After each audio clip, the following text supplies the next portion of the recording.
यो ब्रह्माणं विदधाति पूर्वं यो वै वेदांश्च प्रणोति तस्मै तङ्गदेवमात्मबुद्धिप्रकाशं मुमुक्षुर्वै शरणमहं प्रपद्ये।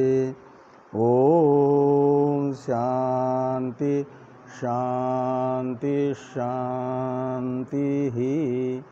शङ्करं शङ्कराचार्यं केशवं बादरायणं सूत्रभास्य कृतो वन्दे भगवन्तौ पुनः पुनः।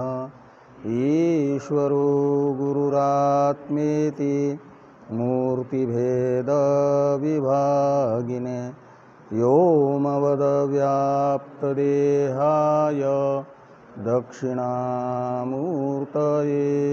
नमः।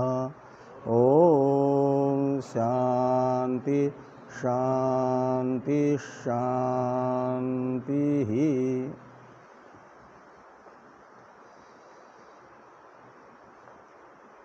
भगवान भाष्यकार के द्वारा विरचित तत्वबोध नामक प्रकरण ग्रंथ की चर्चा हम लोग कर रहे हैं।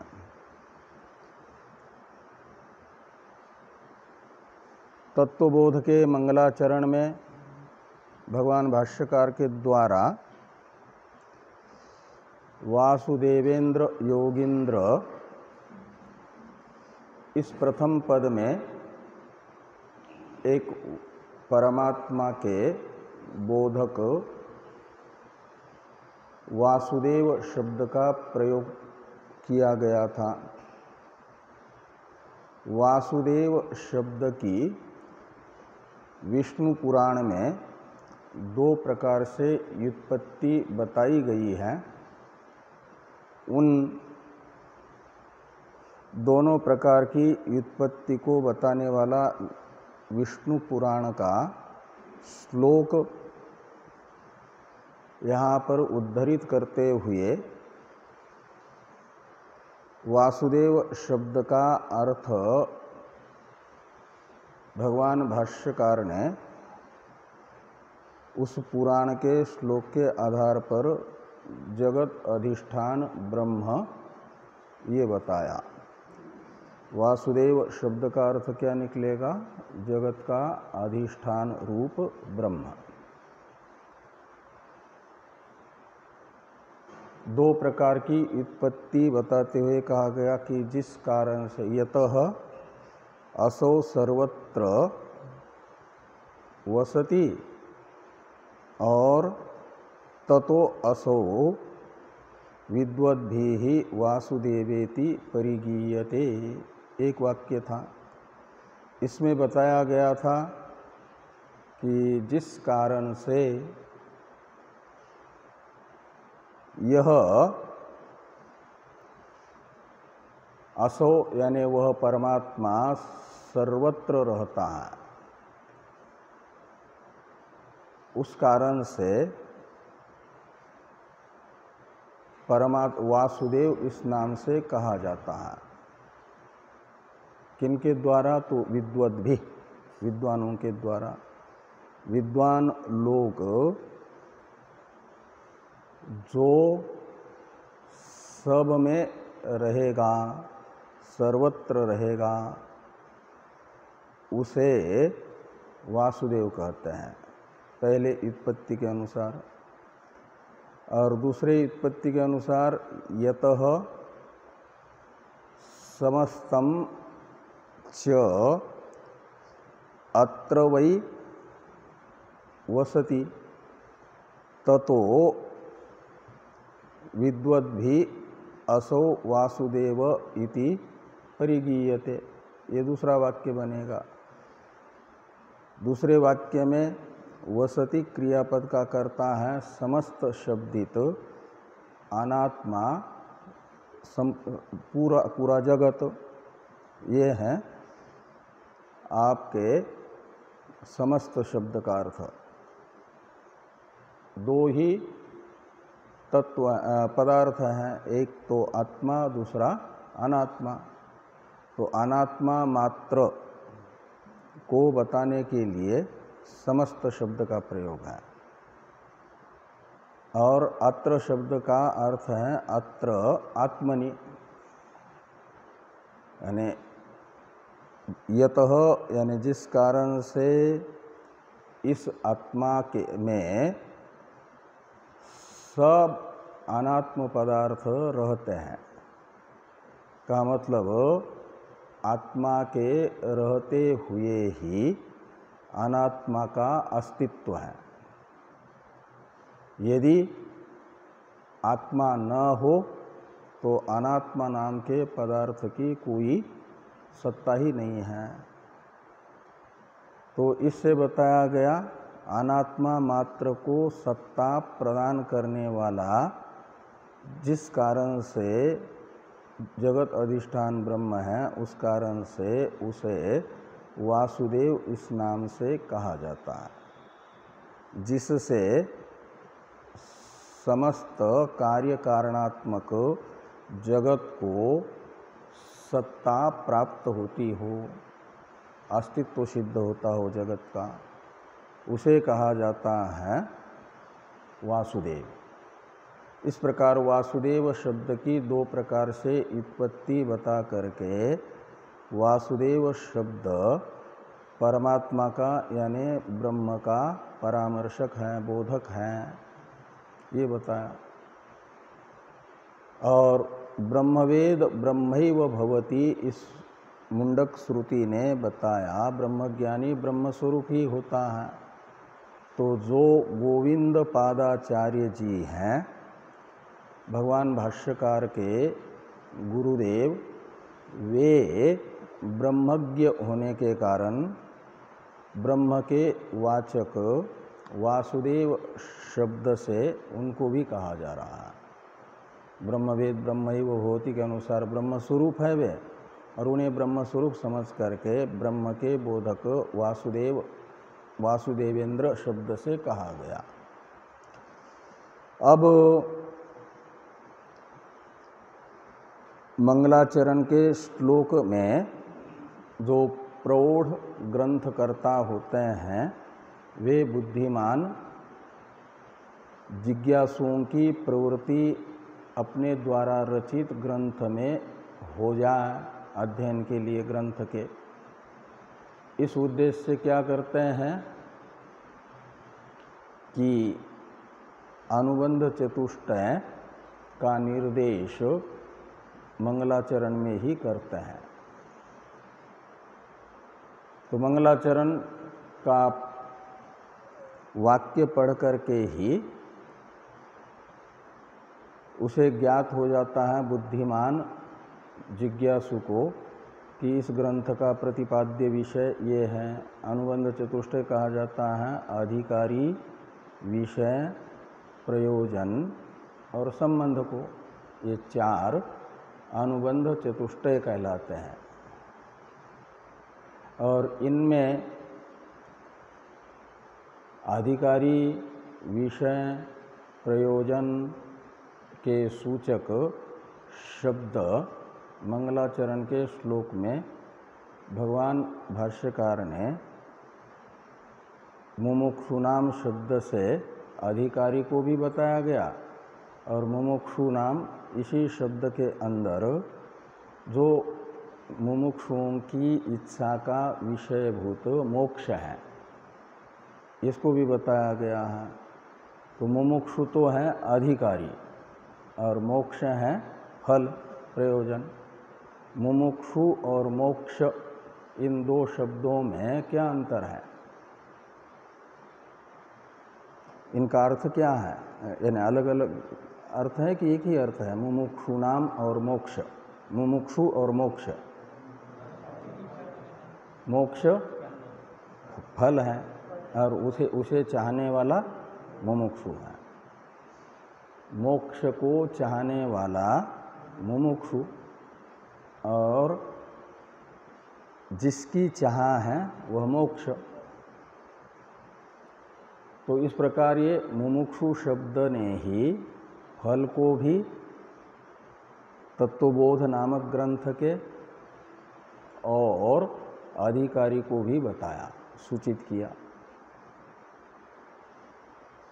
और एक शब्द है यहाँ पर फल का बोधक। फल कितने प्रकार का होता है?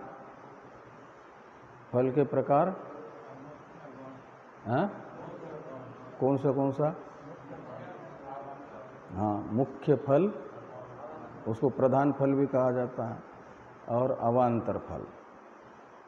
तो मुख्य फल तो है मोक्ष, तत्वबोध नामक ग्रंथ का अनुबंध चतुष्टय अंतःपाती। और अवान्तर फल क्या होगा? अवान्तर फल को बताने वाला यहाँ कौन सा शब्द है? पहले अवान्तर फल क्या होगा? अवान्तर फल क्या बताया था? हाँ? हित शब्द, और हित शब्द का अर्थ है प्रमा, और प्रमा यानी तत्वबोध नामक ग्रंथ के तात्पर्य विषयक प्रमा, तात्पर्य अर्थ विषयक प्रमा। तो तात्पर्यार्थ क्या है? ब्रह्मात्म एकत्व, इसी को विषय भी कहा जाएगा। और उस ब्रह्मात्म एकत्व रूप विषय के ज्ञान को कहा जाएगा अवान्तर फल। हित शब्द का अर्थ है तत्वबोध के द्वारा प्रतिपादित जो ब्रह्मात्म एकत्व है, तद विषयक यथार्थ ज्ञान। ये प्रमा शब्द, हित शब्द का अर्थ है, और उस यथार्थ ज्ञान को ही कहा जाता है प्रमा। तो इस प्रकार ये जो प्रमा है, ये है अवान्तर फल, और विषय है तत्वबोध में प्रयुक्त तत्व शब्द के द्वारा सूचित ब्रह्मात्म एकत्व। और विषय और फल का, विषय और ग्रंथ का संबंध बताया था प्रतिपाद्य प्रतिपादक भाव, और इसका बताया था अधिकारी और मोक्ष का, फल का प्राप्य प्रापक भाव संबंध। इस प्रकार ये अनुबंध चतुष्टय है ना, ये मूल मंगलाचरण के श्लोक के उत्तरार्ध के द्वारा है सूचित। उसको शब्दतः स्पष्ट करते हुए आगे वाले ग्रंथ में सबसे पहले अधिकारी को बताते हैं। तो ये बताया जा रहा है कि साधन चतुष्टय संपन्न अधिकारिणाम मोक्ष साधन अंगभूतम तत्व विवेक प्रकारम वक्ष्याम। तो ये जो साधन चतुष्टय है, अनुबंध चतुष्टय और साधन चतुष्टय में अंतर है। चतुष्टय शब्द का अर्थ क्या बताया था? चार का समूह, चतुष्टय। तो अनुबंध चतुष्टय का अर्थ निकलेगा चार अनुबंध पदार्थों का समूह, अनुबंध चतुष्टय कहलाएगा। वे चार अनुबंध कौन हैं? अधिकारी, विषय, फल, संबंध। इनमें से प्रत्येक को अनुबंध शब्द से कहा जाएगा। अनुबंध चतुष्टय में अनुबंध शब्द का अर्थ निकलेगा, एक अनुबंध है अधिकारी, दूसरा अनुबंध है विषय, तीसरा अनुबंध है प्रयोजन, चौथा अनुबंध है संबंध। और इन चार को कहा जाएगा अनुबंध। अनुबंध शब्द के ये चारों अर्थ निकलेंगे, और इन चारों का जो समूह है उसे कहा जाएगा अनुबंध चतुष्टय। अधिकारी, विषय, प्रयोजन, संबंध के समूह को कहा जाएगा अनुबंध चतुष्टय। और साधन चतुष्टय किसको कहेंगे? चार साधनों के समूह को कहा जाएगा साधन चतुष्टय। तो साधन चतुष्टय और अनुबंध चतुष्टय में ये सब पारिभाषिक शब्द हैं, इनको अच्छी तरह से ध्यान में रखना पड़ेगा। आगे आगे बड़े बड़े ग्रंथों में ये इतनी लंबी चौड़ी एक एक शब्द की व्याख्या नहीं आएगी, सीधा कहा जाएगा साधन चतुष्टय। तो उसका अर्थ समझना चाहिए। साधन चतुष्टय का मतलब 4 साधनों का समूह, अनुबंध चतुष्टय 4 अनुबंधों का समूह। तो 4 अनुबंध तो ज्ञात हुए आपको। 4 साधन कौन कौन हैं? वेदांत विचार के अधिकार संपादक 4 साधन हैं। जिन 4 साधनों के रहने पर वेदांत का विचार यदि कोई करता है 4 साधनों से संपन्न होकर के, तो उसे वेदांत अध्ययन का जो फल है, वेदांत अध्ययन किस लिए किया जाता है? प्रवचन करने के लिए वेदांत पर। बड़े बड़े जो वेदांत सम्मेलन होते हैं उसमें जाकर के बोलने के लिए या मुक्त होने के लिए, मुक्त होने के लिए। और मुक्त किससे हुआ जाता है? ज्ञान से। ज्ञानादेवतु कैवल्यम।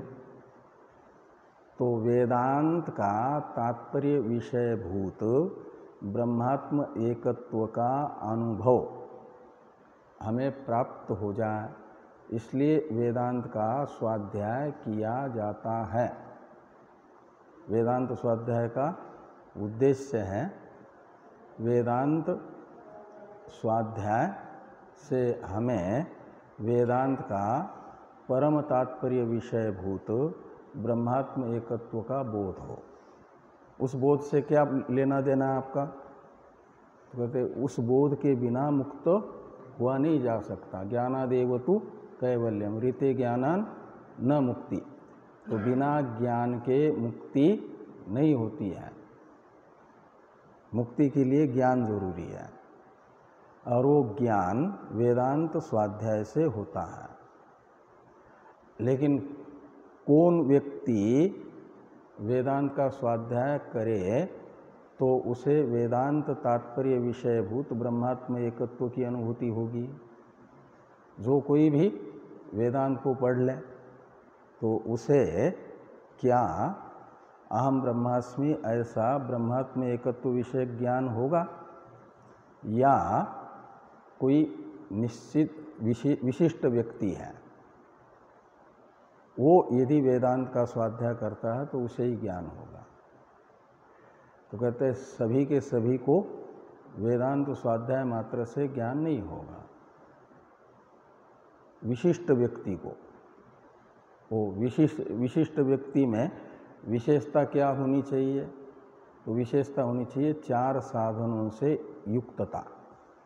वो 4 साधनों से युक्त होना चाहिए व्यक्ति, उसे विशिष्ट व्यक्ति कहा जाता है। साधन चतुष्टय संपन्न, साधन चतुष्टय से युक्त, ये पर्यायवाचक शब्द है। तो वे साधन चतुष्टय कौन कौन है? तो नित्यानित्य वस्तु विवेक, वैराग्य, शम दमादि षट संपत्ति और मुमुक्षा।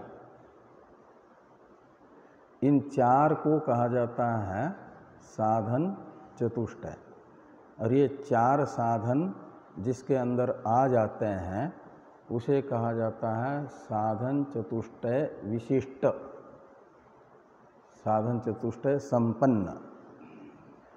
और वह व्यक्ति यदि वेदांत का स्वाध्याय करेगा तो उसे वेदांत का तात्पर्य विषयभूत ब्रह्मात्म एकत्व की अनुभूति वैसे होती है जैसे करामलक का अनुभव। करामलक समझते हैं ना? कर कहते हैं और आपके हाथ में आंवला रखा हो, है? तो उसका ज्ञान कैसे होता है आपको? संशय होता है क्या ये आंवला है कि नहीं, या विपर्य होता है। विपर्य कहते हैं भ्रांति को।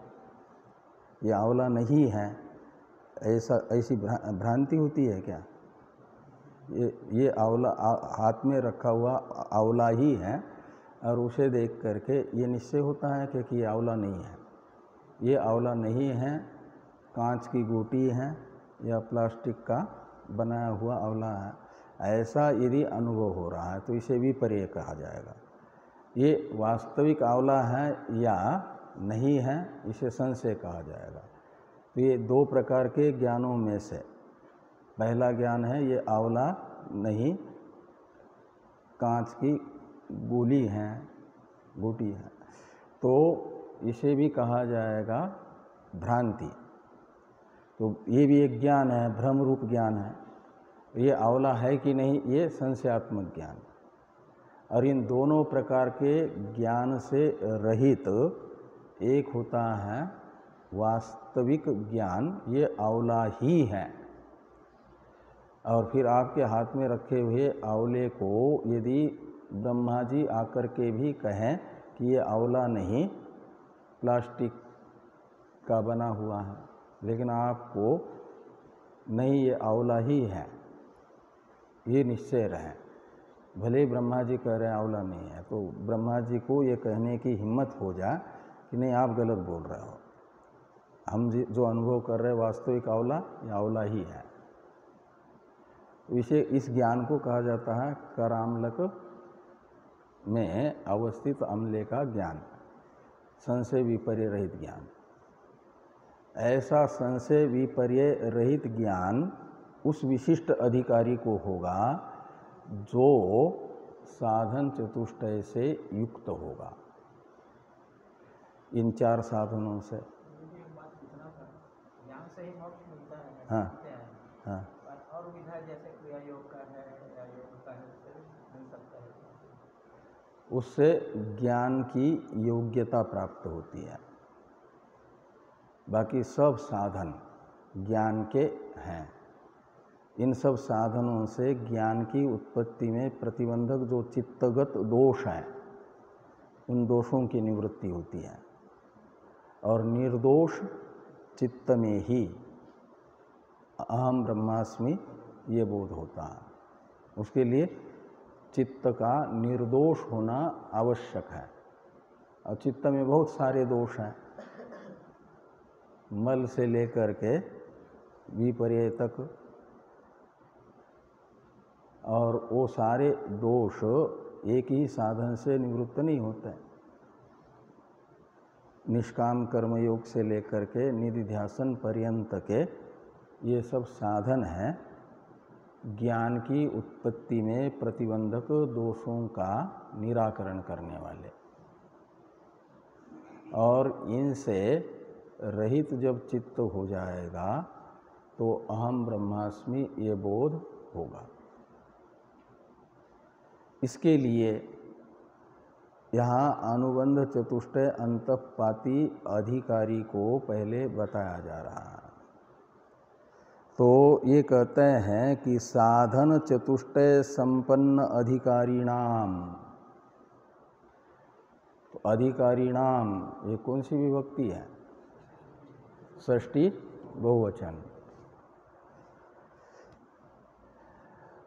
तो साधन यानी ये जो चार साधन बताए, नित्यानित्य वस्तु विवेक, वैराग्य, शमदमादि षट संपत्ति और मुमुक्षा, इन चारों को यहाँ पर साधन शब्द से लेना।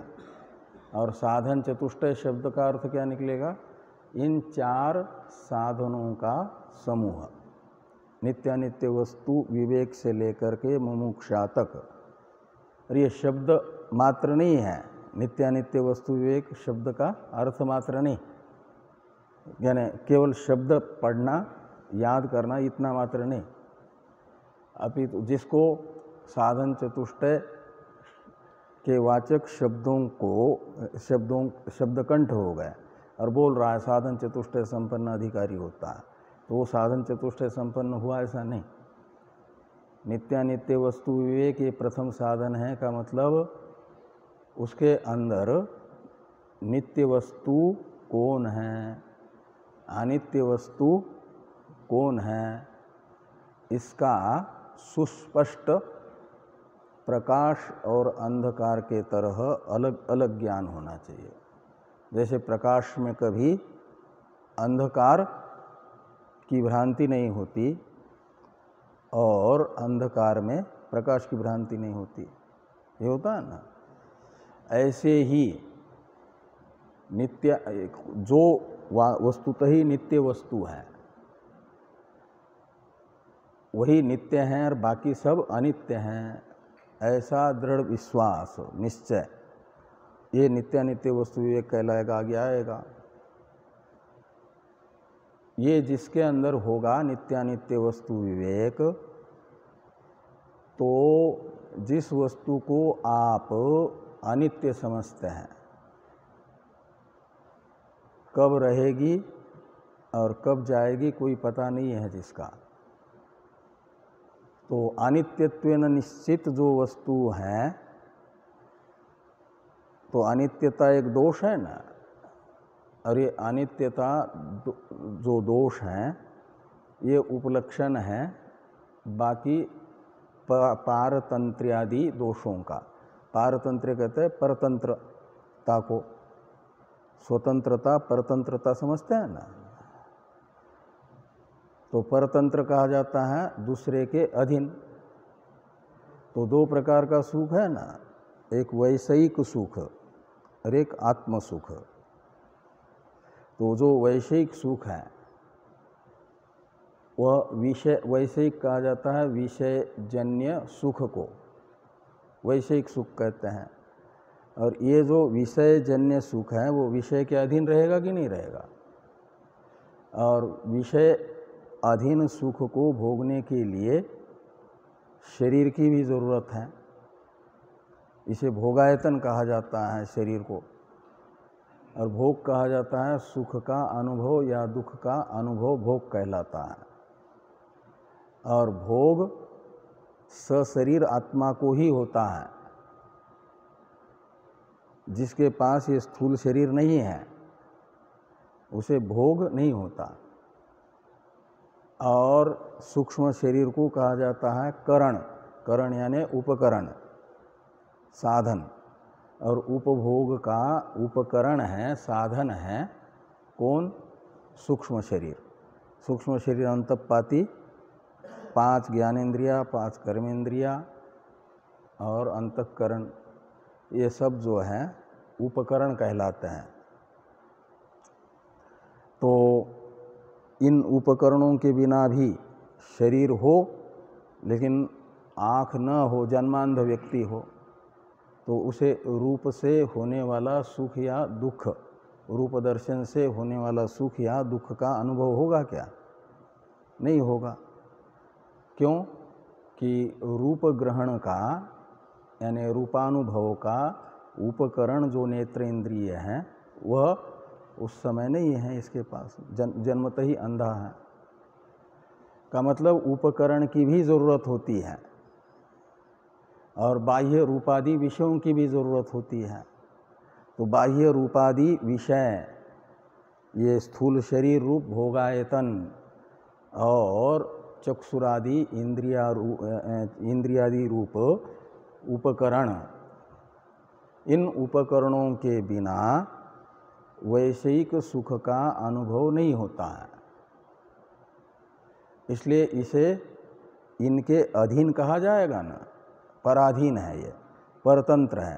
तंत्र शब्द का अर्थ होता है अधीन, और स्वतंत्र का अर्थ है अपने अधीन, और परतंत्र का अर्थ निकलेगा दूसरे के अधीन, पराधीन। तो पराधीन है कौन? वैषयिक सुख, अनित्य सुख, संसार का सुख। वो अनित्य भी है, पराधीन भी है। और ऐसा सदोष जो वैषयिक सुख है, तद्गत दोषों का आपको यदि निश्चय हुआ तो माना जाएगा अनित्य वस्तु का निश्चय हुआ। और आत्मसुख भोगने के लिए न तो आपको शरीर की ज़रूरत है आत्मसुख का अनुभव करने के लिए, वो स्वयं प्रकाश है। कौन? आत्मसुख। आत्मसुख बिना शरीर के और बिना इंद्रिय के स्वयं स्फुरित होता है। स्वयं प्रकाश किसको कहते हैं? जो स्वयं ही भाषित हो रहा है उसे कहा जाता है। चेतन है ना, वो सुख स्वरूप है और चेतन है आत्मा, इसलिए वो उससे सब भाषित होता है, लेकिन उसे कोई दूसरा भाषित नहीं करता। न तत्र सूर्यो भाति न चंद्र तारकम के अनुसार वो स्वयं प्रकाश है, और स्वयं प्रकाश होने के कारण किसी साधन के अधीन नहीं होगा। और आत्मा नित्य है। आत्मा की उपाधि जो 3 शरीर हैं, आगे 3 शरीर बताए जाएंगे, स्थूल सूक्ष्म कारण, ये तीनों के तीनों अनित्य हैं। इसे कहा जाता है उपाधि। वस्त्र की तरह है ये शरीर आदि। वस्त्र जैसे जब से इस संसार में जन्म लिया है, कोई 25 वर्ष का है, कोई 50 वर्ष का है, कोई 60 वर्ष का है, कोई 70 वर्ष का है, तो इन 25 वर्षों में शुरू में जो कपड़ा पहना था वही चल रहा है या कितने बदल दिए? कितने ड्रेस बदले होंगे अभी तक, याद है? तो खूब बदले हैं, लेकिन आप वही हैं। ऐसे गीता शरीर को कहती है ना, शरीर बदले जाते हैं, लेकिन अहम अर्थ जो आत्मा है वो एक है। जो सूक्ष्म शरीर अभिमानी जीव भी एक है, तो सूक्ष्म शरीर से और कारण शरीर से भी जो परे हैं, इनका साक्षी वह तो नित्य रहेगा ही रहेगा। ये सब अनित्य हैं, तीनों शरीर उपाधि, और ये आत्मा ही एक नित्य है। ऐसा दृढ़ निश्चय हो जाए, और वो स्वयं पराधीन भी नहीं है, सुख स्वरूप है और स्वतंत्र हैं। ऐसा निश्चय जब हो जाएगा तो निश्चित है अनित्य वस्तु के प्रति अनित्यता, पारतंत्र्य आदि दोषों का दर्शन होने से वैराग्य। आपका मन किसी भी वस्तु के प्रति आकर्षित होता है, राग करता है, आसक्त होता है, कब? जब तक उसमें गुण दिखते हैं। दोष विद्यमान होने पर भी नहीं दिखते, तब तक तो उस वस्तु के प्रति आकर्षित होता है, उसकी आसक्ति होती है। और जिस दिन दोष दिखेंगे उस दिन फिर उस वस्तु के चिंतन में आप अपने मन को भेजना चाहोगे, तब भी वो नहीं जाता, वहाँ इधर उधर कन्नी काटेगा। ऐसे ही जब अनित्य पदार्थ जो अनात्मा है, वैश्विक सुख है, तद्गत ये अनित्यता, पारतंत्र्यादि दोष दिखेंगे तो उसके प्रति वैराग्य होगा। वैराग्य है अनासक्ति, आसक्ति राहित्य, रागाभाव, और वो हो जाएगा जो गुणवान वस्तु है, जिसमें गुण दिख रहे हैं, उसके प्रति हो जाएगी उसको प्राप्त करने की इच्छा, तीव्र इच्छा, वो बढ़ेगी। उसे कहा जाएगा नित्य वस्तु को प्राप्त करने की दृढ़ इच्छा। तो नित्यानित्य वस्तु विवेक के 2 फल हैं, अनित्य के प्रति वैराग्य और नित्य वस्तु के नित्यत्वेन रूपेण ज्ञात वस्तु के प्रति उसे प्राप्त करने की तीव्र कामना। तो नित्य है मोक्ष ही, परमात्मा ही। आत्मा, मोक्ष, परमात्मा, ये एक ही वस्तु को निर्दिष्ट करने वाले शब्द हैं। मोक्ष और ब्रह्म कोई अलग अलग 2 वस्तु नहीं है। शंकराचार्य जी ने कहा ब्रह्म भावश्च मोक्ष, मोक्ष जो है ब्रह्म भाव है, यानी ब्रह्म स्वरूप ही है, ब्रह्म से अतिरिक्त नहीं है। तो ये जो और ब्रह्म नित्य है, और उसे प्राप्त करने की तीव्र इच्छा, ये किसका फल हो जाएगा? नित्यानित्य वस्तु विवेक का। यदि आपके अंदर नित्यानित्य वस्तु विवेक हुआ है, इसकी पहचान होगी, पूछने की ज़रूरत नहीं है किसी को मुझे नित्यानित्य वस्तु विवेक है कि नहीं। आप कभी किसी को पूछते हो क्या कि मैंने भोजन किया कि नहीं? पूछते हैं? क्यों? यदि भूख नहीं है, पहले भूख थी और अब भूख रही नहीं, भूख की निवृत्ति हुई और तृप्ति प्राप्त हुई है, ये किससे होती है? ये होता है भोजन से ही क्षुधा की निवृत्ति और तृप्ति आ जाती है। और ये यदि भोजन का फल आपको दिख रहा है अपने अनुभव से, ये सो संवेद्य है ना, अपने आप जाना जाता है कि मैं इस समय भूखा नहीं हूँ, मेरी भूख पहले थी, वो भोजन से निकल गई। तो आप बिना किसी को पूछे निश्चित रहते हैं कि मैंने भोजन किया। ऐसे नित्यानित्य वस्तु विवेक हमारे अंदर हुआ कि नहीं हुआ, ये कौन से गुरु को पूछने पर गुरु जी बताएंगे कि हाँ हुआ? पूछने की ज़रूरत ही नहीं है।